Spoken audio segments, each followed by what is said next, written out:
على سيدنا محمد وعلى ال سيدنا محمد وبارك وسلم وصلی علیه. دغه خبره شروع چې دا ناجایز دي چې یو سړی لنګ ساورې خرڅوي چې د هغې غولانځه دا د 2-3 ورځو نه ډکه وساتي او بیا په هغې باندې بل دوکه کي چېرې دا خو ډېر پی کوي او بیا چې کله ودرئ نو بیا خو هغسې غولانځ ډکه نه نو دته اختیار و چې دی واپس کوي واپس دي که او که یې خوښه نه واپس کوي نو ځان سره دې وساتي. نو که مونږ دا ولو که چېرته واپس کوي نو د دې سره به یو اوږې کجوري واپس کړي ځکه د دې هغه پی لوشلي دي. باب انشاء رد المسرات که چېرته خوښوي د مشتري نو دا مسرات یعنی هغه بیزا هغه ساورې وغیره چې غولانځ یې ډکه کړي و بایع دا دې واپس کړي. وفي حلبتها صاع من تمرین او د هغې په پیو په مقابله کې به یو کجورې یو اوږې کجوري چې نو دا ورکړي. ها وبه قال حدثنا محمد بن عمر قال حدثنا المكي قال حدثنا ابن جريج قال اخبرني زياد ان ثابت مولى عبد الرحمن بن زيد اخبره انه سمع ابا هريره رضي الله تعالى عنه يقول در ابو هريره رضي الله تعالى عنه فرمایل قال رسول الله صلى الله عليه وسلم نبی علیہ السلام فرمایل من اشترى غنما مسراتن یو سړی هغه ډکه بیزه واغسته چې غولانځ ولا بایه ډکه کړې وه فاحتلبها بیا یې ولوشله نو بیا خو پکې هغه پی خونه نو فإن رضیها که د خوښې نو امسکا ودې ساتي. نورې هسې هم د پیو بیزې خو ډېرې وې خو دا بیزه مې هسې خوښه شوې وه ښکلې غټه وه او برابر بیزه وه نو پرېږده او پی دې کمي بس ودې ساتي د خوښه. وإن سخطوا او که دی پې ناراضی ففي حلبتها صاع من تمرین نو د دې په لوشلو کې یعنې د پیو په مقابله کې بیا یو اوږې کجوري دې ورله واپس کړي او بیزه دې ورله واپس کړي. ها باب بیع العبد الزاني عبد زانی زناکار غلام اغستل نو دلته کې باب عبد زانی ذکر کوي خو لاندې پکې بیا د عبد ذکر نشته. امام بخاري رحم الله د وینځي ذکر کوي د وینځي او عبد بیا پر وینځه باندې ور قیاس کوي چې څنګه وینځه زناکار وینځه دا صحیح نه راغستلې نو دغه شانتي غلام خو زموږ د احنافو په نسبت باندې زنا کول په وینځه کې را عیب دی ځکه د وینځې سره عقاوتي کوي او شریف النفس انسان دا بیا کرکه کوي چې بل څوک سره وتي وکړي دا زناکاری نو دا پکې عیب دی خو په غلام کې عیب نه دی ځکه مقصود د غلام نه چې دا خدمت اغستلی په دې وجه باندې زنا دا د خدمت لپاره مانع او رکاوټ دا نه دی. نور پسې شه ده قاضي شریح وایي چې انشاء کړه د خوښې د مشتري د پته ورکړي چې خو زناکار دی نو رد من الزنا زنا د وجې نه دی دا واپس کړي.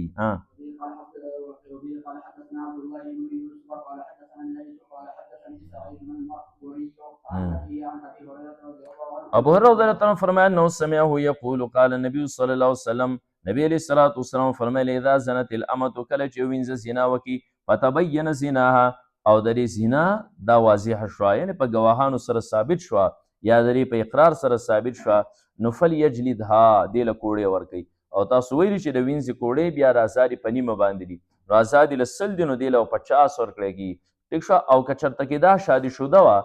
نو شادي شده زنانه چې کله زنا وکړي آزاده نو دا به رجم کېږي سنګسار کېږي به خو وینځه نه سنګسار کېږي ځکه نیمه خو یې ته نشي وجلی بیا به هم دې له په دواړو صورتونو کې هغه 50 کوړي ولا یثرب او دا به ملامته کوي بیا نه بس کوړي چې د ورکړي اسلام کې بس صرف کوړي دي زناکار چې کوړي د ورکړي بس سبا ورځې به دې له پیغورونه نه ورکوي ملامته کوي به نه. ثم ان زنت که بیا دې دوباره زنا وکړه فلیجلدها بیا کوړې ورکا ولا یثرب او دا به ملامته کېږي نه. ثم ان زنت الثالثه بیا که په درېیمه پیره باندې زنا وکړه فلیبعها پکار ده چې دا دې اوس خرڅه کړي ولو بحبل من شعر اگر که د یختو په یوه رسۍ سره ولې نه وي چا د یختو نه رسۍ غړلي هغه درله پکې درکوي په هغې باندې خرڅه که خو ورکوئ.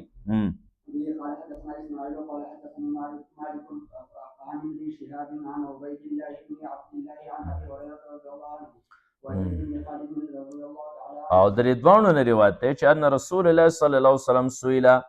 د نبی علیه الصلاة والسلام نه تپوس وکړی شو عن الامة د وینځې په باره کې اذا زنت چې کله دې زنا کړي ولم تحسن خدا شادي شده نه قال نبی علیه السلام فرمیل ان زنت فجلدوها که زنا وکړه وی وهی پکوړو ثم ان زنت فجلدوها بیا که زنا وکړه بیا پکوړو وای ثم ان زنت بیا که زنا وکړه نو فبيعوها خرڅ کوي ولو بزفیر اگر که په یو رسۍ سره ولې نه قال ابن شهاب چې لا ادري ما ته اوس دا پته نشته چې دا فبيعوها نبی علیه الصلاة والسلام کله وفرمیل لا ادري ما ته پته نشته چې بعد الثالثه چې د دریم ځل نه پس وي چې زنا وکړه وی وهي زنا وکړه وی وهي زنا وکړه وی وهي او الرابعه یا که څلورم پیر باندې نبی علیه الصلاة والسلام داسې وي چې خرڅ کوي ښځو سره اغوستل خرڅول ته کولی شي که نه شي کولی که نه اغوستل خرڅول به صرف د نارینهو سره کې نو د زنانو نوم اغوستل خرڅول کولی شي ځکه حضرت عایشه صدیقه رضی الله تعالی عنها بریره اغوسته د نارینهو نه قال حدثنا ابو اليمان اخبرنا شعيب عن الزهري قال عروه بن الزبير قالت عائشه عروه ابن زبیر د حضرت عایشه صدیقه خوره قال دا فرمای قالت عائشه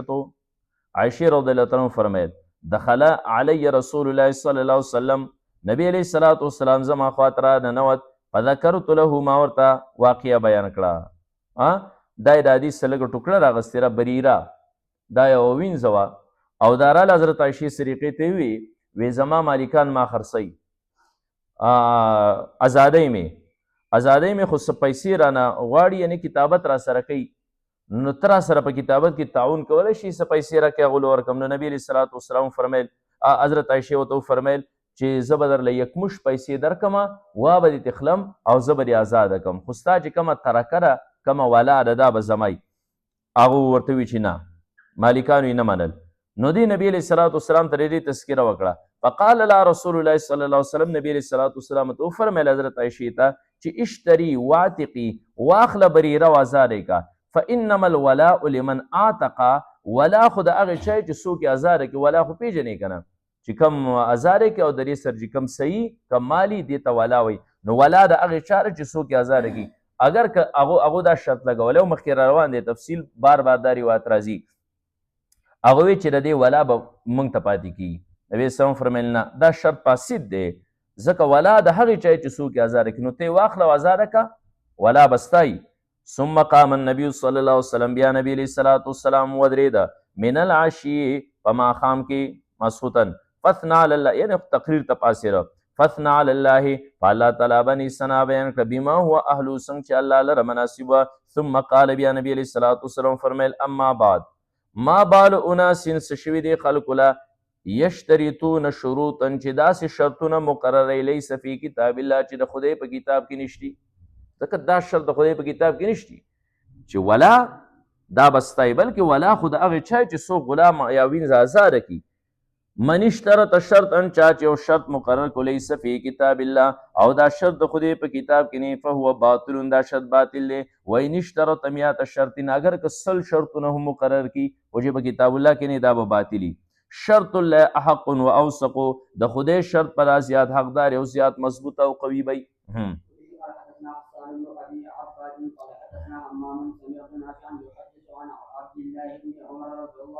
عبد الله بن عمر رضی الله عنه چې ان عائشه ساومت بریره حضرت عائشه رضی الله تعالی عنها نرخ وکړ ریټ وکړ د بریره رضی الله تعالی عنها د مالکانو سره خو فخرج الى الصلاه دغه رګنه نبی علیہ الصلوۃ والسلام مسترب ته وته فلما جاء کله چراغ قالت حضرت عائشه ته فرمایل چې انهم ابو اي يبيعوها د بریره مالکانو خو انکار وکړ چې خرڅېږي ها الا مگر په دې شرط باندې خرڅوي ان یشترطو الولا چې هغو د ولا شرط د خپل ځان دپاره ولګو چې که دا دې ازاده کړه نو ولا به یې زمونږ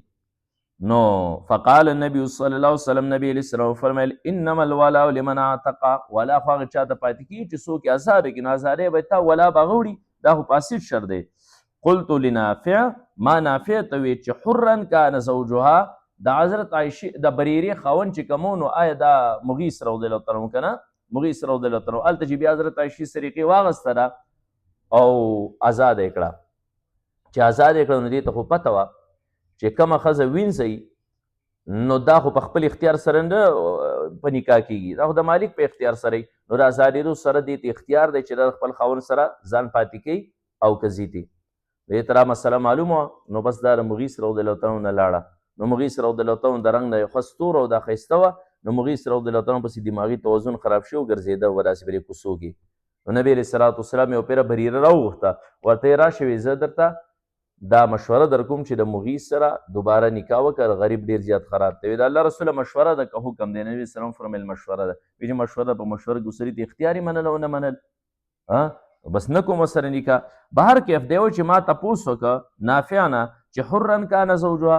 درې را خاون مغیث آزاد او عبدا یا که غلام، فقال ما یدریني دا پته راته نشته د خاونې، خدا خو وینځوه.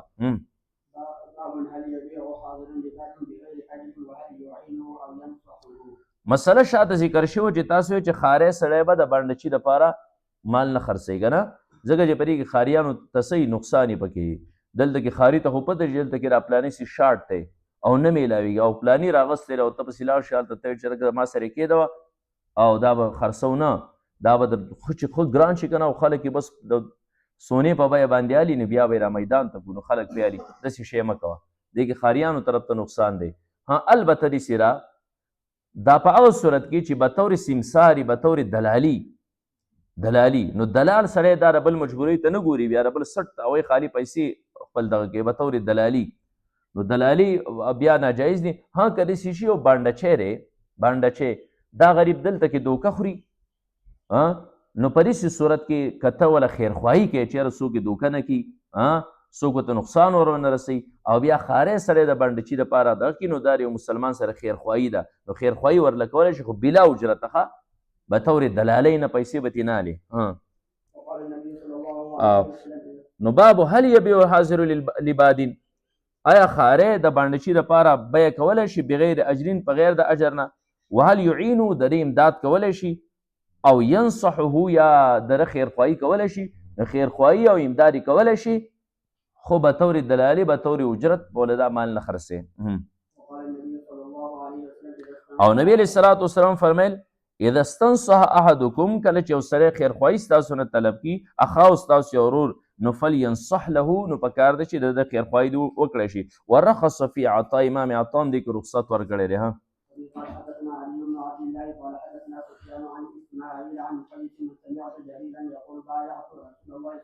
او بایعت رسول الله صلی الله علیه وسلم،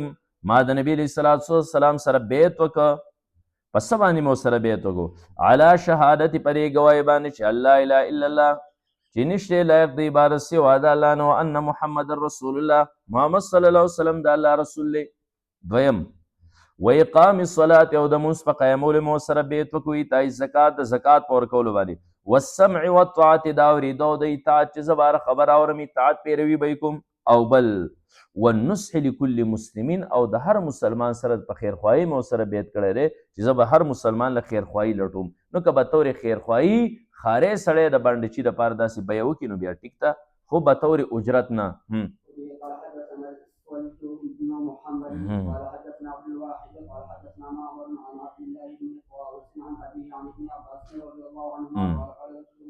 ابن عباس رضی الله عنه روایت ہے، قال رسول الله صلی الله علیه وسلم، نبی علیہ السلام فرمایل لا تلقوا الركبان، قافلو پسې مخکې ملاقات لموځئ. دا خو بار بار ذکر کیږي نه چې تا قافلې را روانې دي هلته کې منډای ته نه رسېدلي، سبزي وغیره غلۍ راغسته، ته پسې هلته لارې ته وځې او ته ورته یې ریټ نشته، څوک تپوس هم نه کوي، خو که به دومره یې ورکوې هغه نه یې غریب نه، نو هلته قافلې والا ته نقصان دی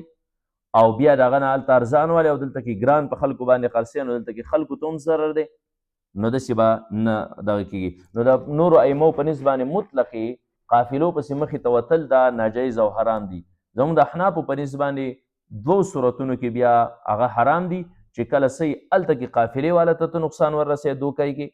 ارزان دي شی والی خو دلته منډی د ریټ نه خبر دي که نه. او دویم نمبر چې دلته کې خلکو ته پکې ضرر دي، هلته راغونې والی او دلته کې ګران بیا خلکو له ورکوي، نو که دا دو صورتونه پکې نو بیا ناجایز دي، مکروه تحریمي دي، حرام دي. او که دا پکې نه عام خلکو ته دلته نور هم د دنیا غلې میلاویږي، هغو ته پکې هم هلته نقصان نشته، نو بیا یې اخیستی شي. ورپسې شي او قافلو ته مخکې مه وځئ. ولا یبیع حاضر لباد، خارې سړی دی د بانډچي دپاره بیه نه کوي. فقلت لابن عباس، ابن عباس رضی الله عنه مې تپوس وکړه ما قوله، د دې قول څه مطلب دی؟ لا یبیع حاضر للباد، چې خارې سړی دی د بانډچي دپاره بیه نه کوي. قال لا یکون له سمسار، دوی چې لا یکون له سمسار، دا خارې دی د بانډچي دپاره سمسار یعنی دلال نه ګرځي، دلل ها که به طور نصیحت به طور خیرخواهی ولا خرڅې نو بیا خو ټیک ته. باب من دا باب دغه چا باره کې کریه چې مکروه ګڼي ان یبیع حاضر لبادن باجرین چې خارې سړی د باندې چې دپاره دا خرڅی مال خو په اجرت باندې په اجرت به طور خیرخواهي نه نو دا مکروه دي.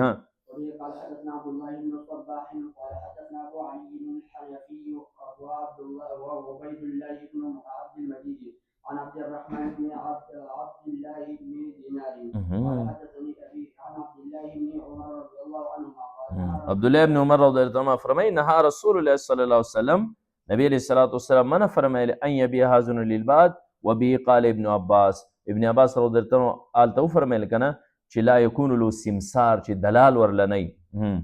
باب لا يشتري حاضر لباد بالسمسرة حاضر چې کوم دی نو دا به د بادي لپاره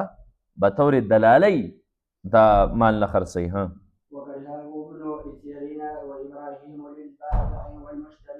او د بای او د مشتري دواړو دپاره دا ناجایز دي. وقال ابراهیم وایي ځکه ان العرب تقول عرب دي چې بیع لي صوبا مال جامع واله نو بیع خو تاسو ولې د اسدادو نه که نه اخیستلو او خرڅولو دواړو ته ولی شي نو نه به اخلي نه به خرڅوي. نو د بیع لي صوبا نه مراد دا ده وهي تاني الشراء د دې مراد اخیستلي نو به یوازې خرڅول نه. قال حدثنا المكي بن ابراهيم قال اخبرنا ابن جريج عن ابن شهاب عن سعيد بن المسيب انه سمع ابا هريره رضي الله عنه يقول قال رسول الله صلى الله عليه وسلم او نبی علیہ الصلوۃ والسلام فرمایي لا يبتاع المرء على بيع اخيه یو سړی د خپل ورور مسلمان په بیه باندې بیه نه کوي که نه هغه ورځ تاسو ویلي وو چې د یو بیه شروع وي او ته ورشي بیه وله ورانه کې ته ولا تناجشو او ریټ په نه زیاتوئ چې یو شی اخلي نه د بل د دوکه کولو دپاره هلته کې ریټ سیوا کړي. ولا یبیع حاضر للباد. قال حدثنا محمد بن المثنى قال حدثنا معاذ قال حدثنا ابن عون عن محمد قال انس بن مالك رضي الله عنه انس ابن مالک رضی الله عنه فرمایي نهینا موږ منع کړی شو ان یبیع حاضر للباد. باب النهي عن تلقي الركبان او قافلو ته به مخې ته نه وځي چې هلته دې ارزانه سودا والي وان بيعه مردود لان او دا بیه مردود ده لان الصیب عاص ځکه داسې کوونکی ګناهګار دی آثم ګناهګار دی اذا کان بعالما کله چې په دې مسله باندې پوه او بیا داسې کوي قافلو پسې مخې له وځي او هلته کې دې سودا لي وهو خداع فی البیع دا په بیه کې دوکه ده. ته اوس هغه غریب دوکه کې هغه د منډای د ریټ نه ناخبر دی او ته ورته چې یاره خلکو راوړي څوک یې تپوس هم نه کوي او مال ډېر ارزان دی نه کا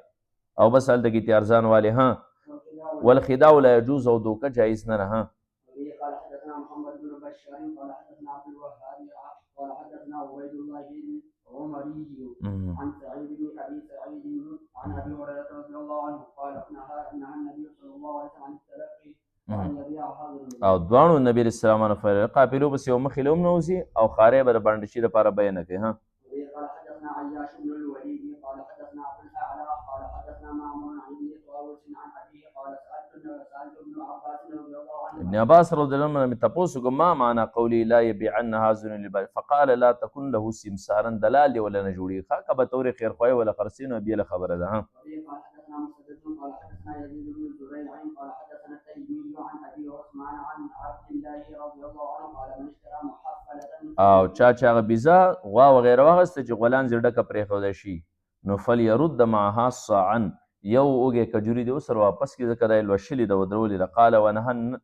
النبي صلی الله علیه وسلم عن التلقي البيوع قافلو سره به مخکې به ورته نه وځي. قال حدثنا عبد الله بن يوسف قال اخبرنا مالك عن نافع عن عبد الله بن عمر رضي الله عنهما ان رسول الله صلى الله عليه وسلم قال او نبی علیہ السلام فرمایي لا يبيع بعضكم على بيع بعض بعض یې د بعضو په بیو باندې پاسه بیه نه کوي دغه بیه شروع ته ولا مو ورانه ولا تلقوا السلعه او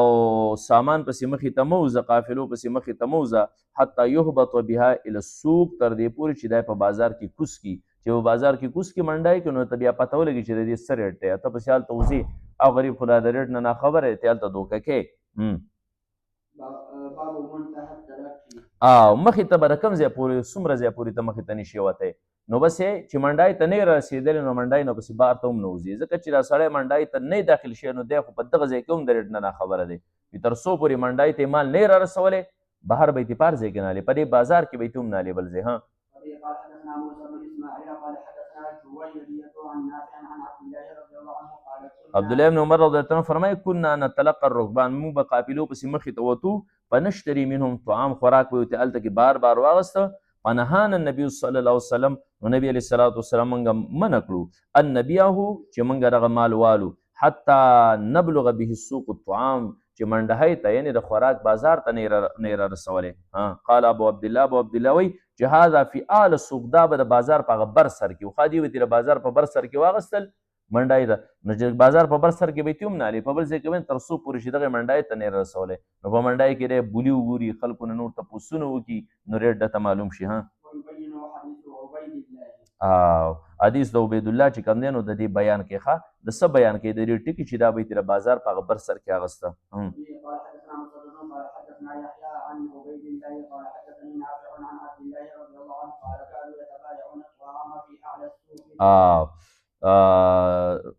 د بازار په هغه بر سر کې به دوی اکثر خوراکونه واغستل، فیبیعونه فی مکان، او په هغه ځای کې به بیا په نورو باندې خرڅول. فنهاهم رسول الله صلی الله علیه وسلم، نبی علیه الصلاة والسلام دوی منع کړل ان یبیعو فی مکان، چې په هغه ځای کې خرڅ کړي، حتی ینقلو، تر دې پورې چې د منډای ته یې را منتقل کړي. بس دی.